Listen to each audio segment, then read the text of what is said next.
pain is invisible. But how do we deal with it? Inflammatory with Debbie Wilson and Katy Pieris.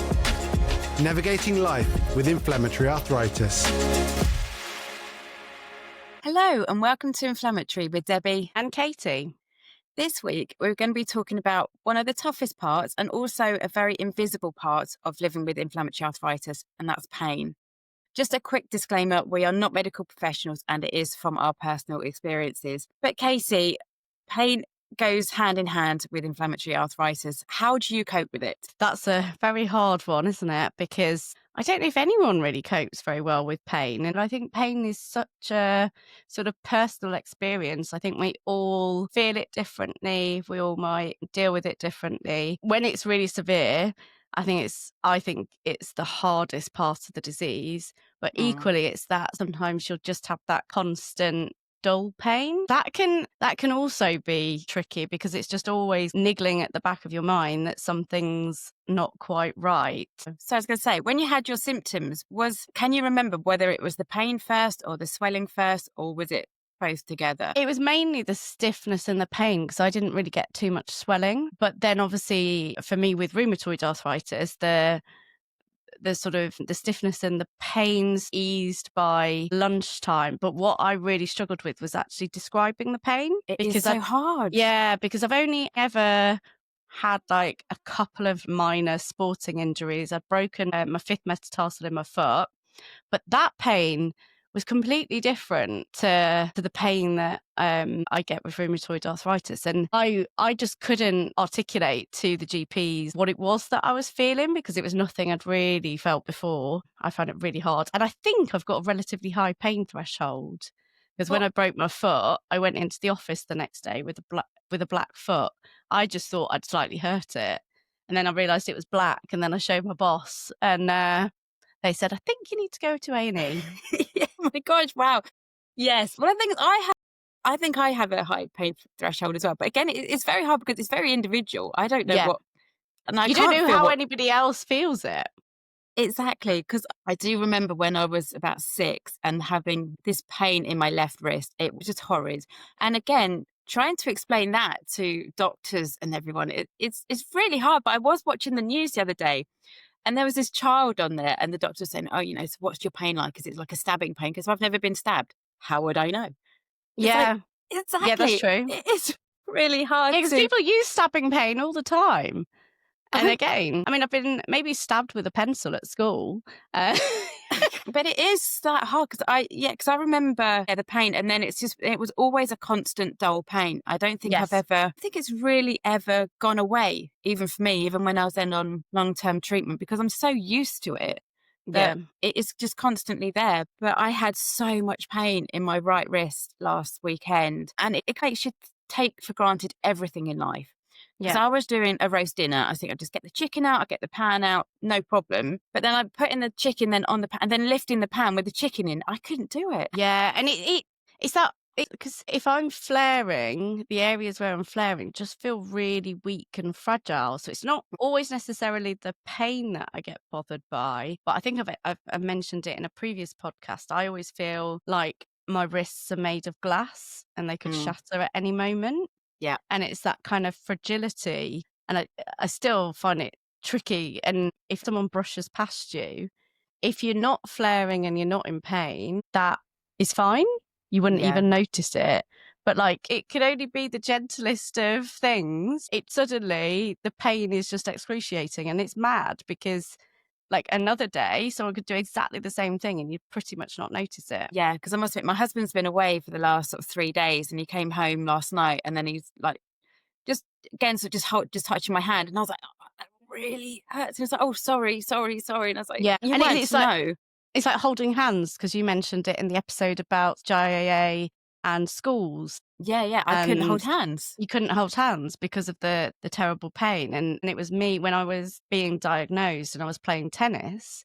I couldn't understand why I'd been hitting a ball fine, and that sort of force that goes through your wrist when you hit a tennis ball, suddenly it felt like my wrist was going to shatter. That's the only way I can explain it. My bones feel like they might shatter.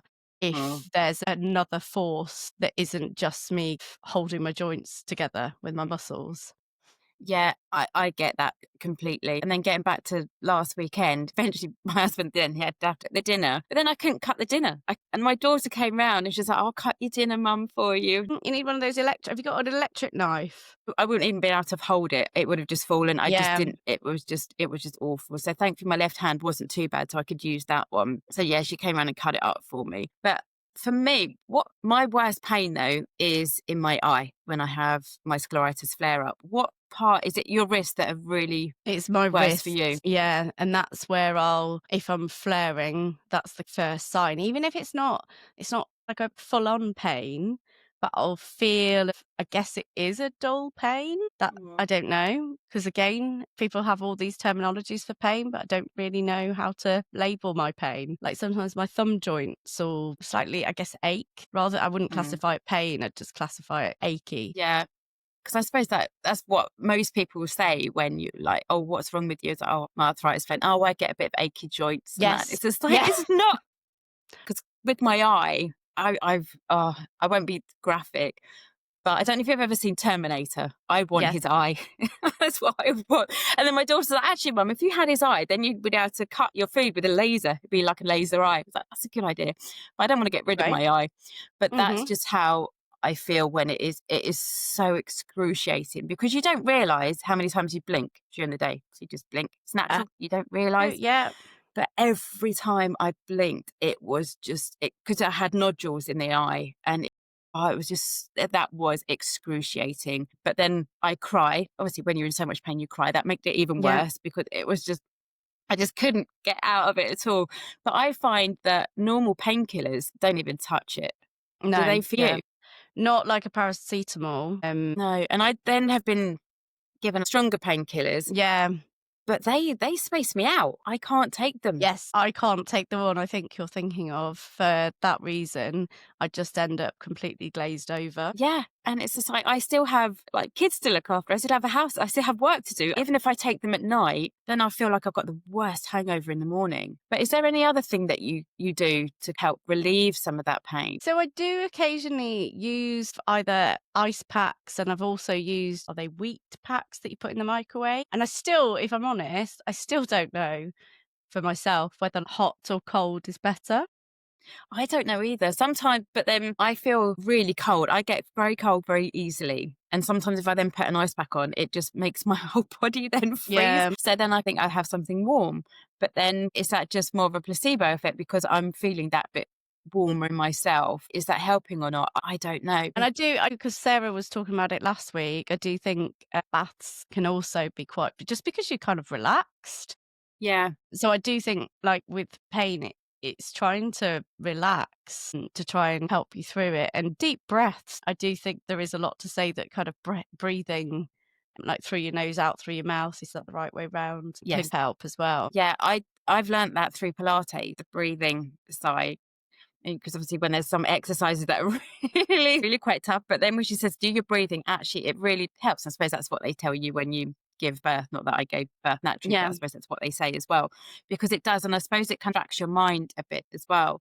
And there's other It's focusing on something else. So that's the other thing, distraction. Yes. So either trying to get on with stuff as normal and just trying to ignore it, which obviously it doesn't really happen with really severe, you can't really do that with severe pain. But when it's the sort of lighter touch pain, which is all, I don't know if you can call it that, I think distraction can help, and just try and ignore it. Yeah, I must admit my distraction techniques is what I tried to do at the weekend last week, was just to try and chill out that little bit. I did put, my go-to TV programs on. Or just sit there with earphones in and just listen to music and that, just trying to, it is that relaxation side, but having something that gives you comfort. I think is that kind of comfort blanket for me that feels like, okay, I feel safe, I'm here, and it helps me get through it.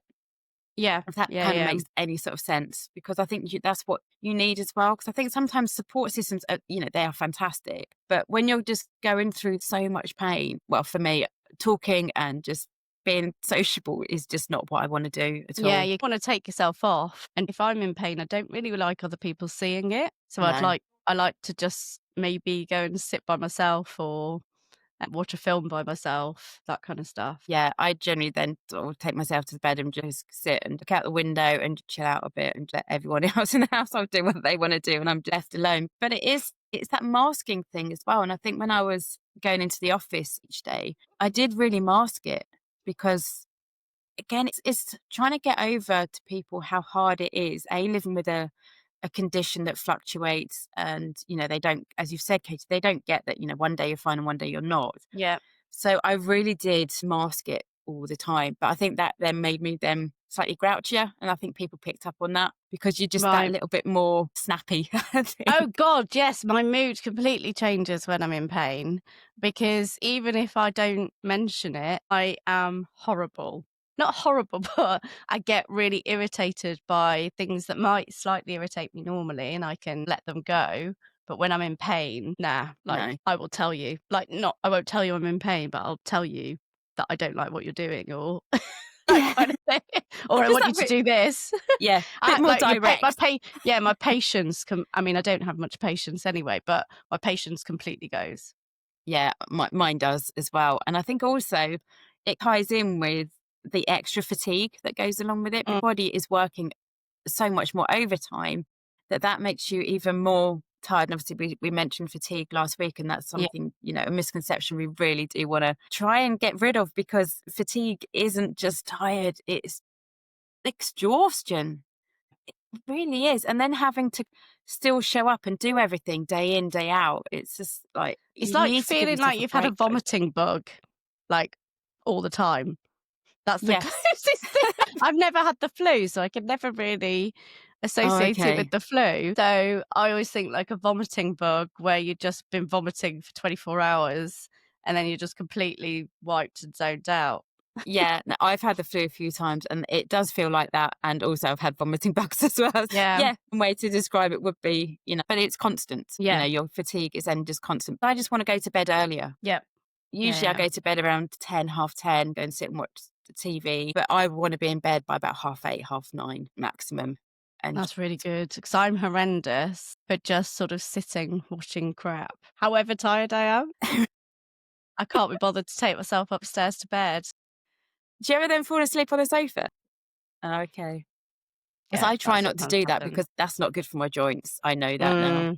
I've done that a few times. I'm even more stiff in the morning, and I just can't move. So I do always try to get myself to bed. But is there any other things in general day-to-day life that you use that kind of helps with pain? Or so I think it's a hard one, because it depends on the pain severity, but I do think gentle movement can help alleviate pain, but not when you're in, because I guess for me it's my wrists that predominantly will get hit with pain. So I can still say go for a walk, because I don't really use my wrists. As I said, I wouldn't want to end up brushing past a fence but this is the other thing, sorry, just to completely diverge. Do you think when you're in pain you end up clumsier, or is it because you feel the pain more, you feel clumsier? Because I always think, like, when I'm in pain, I'll end up like hitting the bit that's in pain constantly, or bumping it into something. But am I doing that all the time and I just don't notice? Or is it because I'm in pain, I suddenly notice that I'm like clouting my hand on like a door frame constantly? That's a really good question. Because this week I didn't realise my husband had shut our French doors. And I think I tried to open them. I'm not sure what I did, but I just ended up whacking my swollen, painful wrist into glass. And I was like, what? Would I have done that without being in pain? I don't know. Maybe I just thought it was open and I was just about to go out. But yeah, it does make you that much more aware, I think. Yeah. Because the other thing also was when I was going on the tube into London and I was in that much pain, I sort of huddled myself very close in. And when it was my elbows, and people were trying to, get your elbows out so you can get on the tube. And I was like, my elbows aren't going anywhere. They're like closer to me than anything else. That's a good question, though. And I don't know the answer. No, well, neither do I, which is why I'm asking it. But then it's a good one. I think I'm generally clumsy in life anyway. They would pick that one up. Yes. Thankfully, I haven't fallen over, touch wood, recently. But then I've lived with IA for so many years. I don't know. Pain is just like a day-to-day thing to have to deal with, which is bonkers, really, because you've been in pain more than you haven't, which is really sad. Yeah. And that was, I must admit, that was hard dealing with that. And I think then being a stroppy teenager, I think my parents probably got the brunt of it all, because I think there was a few times it's like, why me? Why am I living with this pain that I can't get rid of? No one seems to understand it. And I suppose I had to go through the stages of, adaptability, and actually then realizing that this isn't going to go away. I probably have it. And then one doctor did say, well, because you were diagnosed, even though I had it for so many years, but they're like, you were diagnosed later, even though I was 8, it will never go away.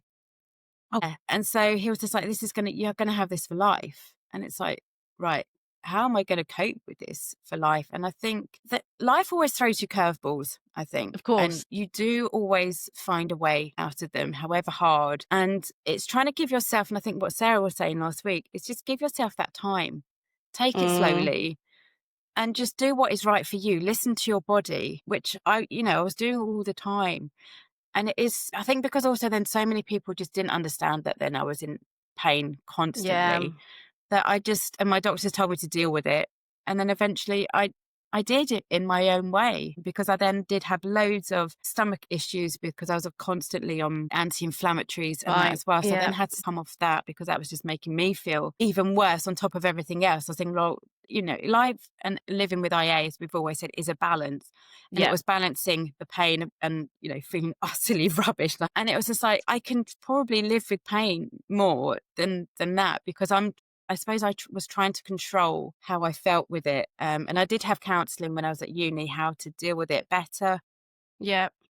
Yeah, and it's just, so we had someone come and talk to us at work about, it was focused on men's mental health, but the gentleman who was speaking was talking about you can't be resilient in life unless you've had something you've got to get over and not get on with, because I think that's a problem from the 80s and 90s of just cracking on and getting on with stuff. But I think you've got to have some life knocks to actually then appreciate things. Completely. And that's what I think, if anything, it's taught me, that I try not to take anything for granted. I think I've mentioned this previously. But now, because of my hands have been so painful, I don't take for granted. It is for me to make a cup of tea those days, and to cook dinner and things like that, and putting washing on, the usual life things, and typing at work. It's just because I remember when I was first diagnosed, like the wrist position on the keyboard, and what they call the department that will give you like extra bits. Occupational health side. That's the one. Yeah. I got loads of little gadgets and things to kind of help me. But if I hadn't had the pain, I wouldn't appreciate the fact that actually being able to type on a laptop is quite a privilege. Yeah, I learned to play the piano, which I think was the best physio for it. Thinking when I was in pain at the weekend, and obviously even now, but then to look at me, you might not think I am, but I am in so much pain. Yeah. It's trying to make sure that you keep that movement going, because the swelling makes it even that much more stiff, as much as it's stiff in the morning anyway. And it's just trying to get your mindset to go, okay, I can do a few exercises just to keep the movement going, just to keep the joints lubricated and everything. But that causes more pain. Yeah. But then it's good for you. So it's that balancing act. It's so hard. I don't think you should push yourself when you're in pain or when you're fatigued, but it's that doing a little bit will actually be helpful. But it's something that you'll get wrong a lot. Again, it's all trial and error, and I think this is where you say the resilience come in, because you learn what is good for you and what's not good for you, and really don't push yourself at all when you're in pain. So all of this is so personal that something that works for me won't work for you, and vice versa. Exactly. Some things that you do might be helpful to me, It is that thing. It's that community side that we're trying to bring out in these podcasts as well, is that everyone's journey with IA is different, but there are things that I'm learning from you and learning from, the people that put their comments on social media, their hints and tips as well. But it's just trying to not to go, oh, that doesn't work, I'll give up. It's not. It's just, that didn't work. What else can I do? And that what builds that resilience. As you say, you need those knockbacks in life to keep you going. And it is tough. I must admit, living with IA is never straightforward at all. And it's all these invisible symptoms and the side effects that no one really ever talks about. People just assume pain. Oh, I've had pain. I'm fine now. You'll get over it, sort of thing. And those comments really don't help. There's a lady in my office at the moment, actually, and she's suffering with really bad sciatica. And I can really properly empathise with her, really, because I know what it's like to every day be faced with the fact, and actually her sciatica, one day she's coming and she's saying, oh, it's fine. The next day it's absolutely horrendous. So, I get this completely. Yeah. Actually, I would just say there was one time I was in previous work many, many years ago. And I was saying about my arthritis, it's flaring. And she was like, oh, yeah, not great. I've got it worse. I've got really bad toothache. And I was like, what? Yeah. Okay, toothache. Fair enough. I've never actually had problems with my teeth, but I assume it must be extremely painful. But that's like, you just go and get your tooth out and you're fine. I can't take my limbs off. No. Yeah. You know, this is something I would have to live with. Apart from if I then got a Terminator arm, I was thinking, oh, if I got a Terminator arm, that'd be great. It'd be like metal, it'd be brilliant. Yeah, I did used to want to have my hands chopped off. I was like, everything would be easier if you just chopped off my hands. I actually said that at the weekend, but then I was thinking, please don't anyone ever do that, because with our immune systems, it will find something else to attack. Yes, actually, that's very true. So it's just how you process that flare, I think, and the pain that goes along with it. But knowing at the back of your mind, you've done this before, you can get through it and you can get through it again. Yeah. One final thought, actually, and just something that sprung to mind, is sometimes when my joints are really bad, I will wear like a wrist support, because I find that compression, and actually we're going into winter now, I do have like compression gloves, because I do find that they help support everything, as well as, I guess, giving that warmth to my joints. Yeah, I did actually wear a wrist support at the weekend and during the week as well. Again, I think it's because it felt so fragile. When it gets slightly knocked, that's what really kind of hurts. Yes, it really does. So I kept moving my fingers in it, but if I moved it a little bit at an angle, it was just excruciatingly painful. So now I do have them, and I have one for the left wrist as well. So it's just but it's that systemic side of it that why both sides, you know? Because then if one side's bad, the other one I know will be bad, and you try to overcompensate, and this one swells up, and it's just it's not great. I hope there's something that you can relate to in this episode. We know that pain is a very hard subject to talk about, and it's not talked about enough, really, and actually how much pain that we go through, especially when we're flaring, or even pre-diagnosis, that we live in that pain constantly, and then getting that diagnosis, and then giving the time for the meds to work and everything. It isn't a short-term fix, but you know, there are people out there is support. And obviously, you know your body. If something isn't right and something you're flaring for longer, please go and talk to your medical team. But thank you so much for listening. Please do rate and follow the podcast wherever you get the podcast from. And also follow us on social media. We are on Facebook, Blue Sky, Instagram and LinkedIn. And now also on YouTube, where you can actually watch the video of the episode. But thank you so much for watching and listening. And until next week, it's goodbye. Goodbye.